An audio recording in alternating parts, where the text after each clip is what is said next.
সড়কের পাশে বিসৃষ্ট মতিউর রহমানের স্মৃতিস্তম্ভ, সেটি ভেঙে ফেলা হচ্ছে এক্সকাভেটর দিয়ে। সম্প্রতি এমনই ভিডিও ঘুরপাক খাচ্ছে সামাজিক যোগাযোগ মাধ্যম ফেসবুকে, যা নিয়ে চলছে তুখোড় সমালোচনা। তবে ঘটনার সত্যতা কতটুকু, কেনই বা মুছে ফেলা হলো এক বীর সৈনিকের চিহ্ন?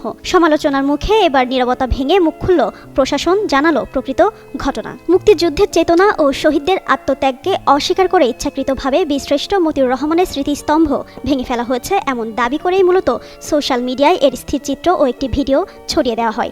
জানা গেছে ঘটনাটি নরসিংদীর রায়পুরা উপজেলার। এই স্মৃতিস্তম্ভ ভাঙা নিয়ে অপপ্রচার শনাক্ত করেছে প্রেস ইনস্টিটিউট বাংলাদেশ, পিআইবির ফ্যাক্ট চেক ও media research team Bangla fact. জানায় বিসৃষ্ট মতিউর রহমানের স্মৃতিস্তম্ভ ভাঙা নিয়ে অপপ্রচার শনাক্ত করা হয়েছে। রায়পুরা নির্বাহী কর্মকর্তা মোহাম্মদ মাসুদ জানান, ঢাকা সিলেট হাইওয়ে সম্প্রসারণ কাজ চলছে।